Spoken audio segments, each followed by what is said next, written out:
Hallo al julle mooi mense, hoe gaan het vandag met julle? Ek hoop het gaan fantasties met elkeen van julle. My naam is Olga en welkom by my kanaal. Vandag is dit die 2de Februarie en ons gaan aangaan met Sarah Young se Jesus luister se daaglikse gewyde. So kom ons spring in en kyk wat se versies ons vandag moet lees.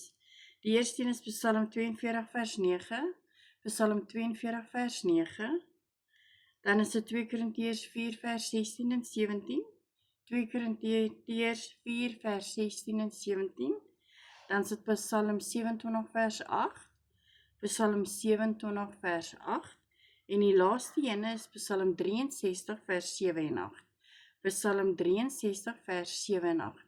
So gaan haal jou Bybel en dan lees ons gou saam. Sien julle nou daar?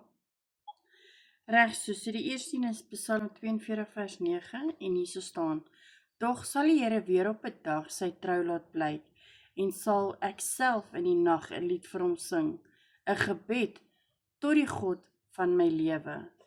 En dan die tweede enetjie is 2 Korintiërs 4 vers 16 en 17 en hier so staan: Om hierdie rede word ons nie moedeloos nie.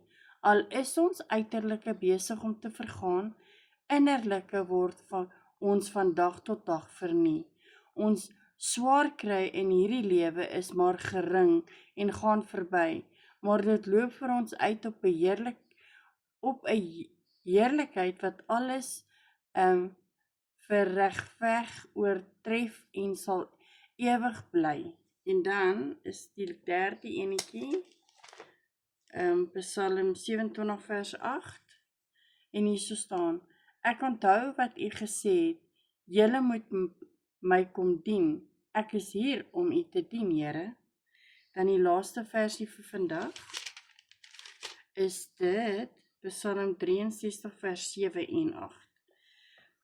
As ek aan nie dink op my bed oor u pyns in die nag, dan weet ek, u is vir my 'n hulp, en dan juig ek oor die beskerming onder u vleuels. So dit is wat die Bybel sê, so kom ons kyk wat sê die boekie vandag vir ons. Reg, so in die boekie staan daar: Lewende Here, bedag laat u troue liefde geld, en in die nag sal die lied by my wees. 'n Gebed tot die God van my lewe.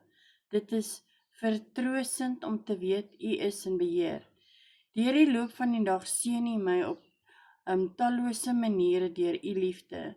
Daarom sal ek op die uitkyk wees vir al die goeie dinge wat u oor my pad stuur. Ek sal soek na u seëninge en u loof vir elkeen wat ek raak sien. Help my om nie mismoedig te word wanneer dit swaar gaan nie, maar om dit weer te aanvaar as deel van my lewe in 'n gebroke wêreld. Ek is so bly dat u lied in die nag by my is terwyl u in liefde oor my waak. Wanneer ek wakker lê, kan ek die tyd gebruik om aan u gesig te soek en 'n rustige teenwoordigheid te geniet. Wanneer ek op my bed lê en aan u dink, oor u nadink in die nag, ontstaan daar 'n innige verhouding tussen my en u. Of ek nou wakker is of slaap, u is altyd by my, want u is inderdaad die God van my lewe. In die geseënde naam Jesus, amen. Baie dankie vir elkeen van julle wat elke dag hiernatoe kom. Ek waardeer julle opreg. Onthou asseblief julle thumbs up, en as julle nog nie gesubscribe het nie, druk asseblief die subscribe knop nie en deel dit uit aan al julle vriende en familie. En onthou julle almal in die lewe het 'n bietjie liefde en Jesus nodig. En ek sien julle almal weer môre. Bye.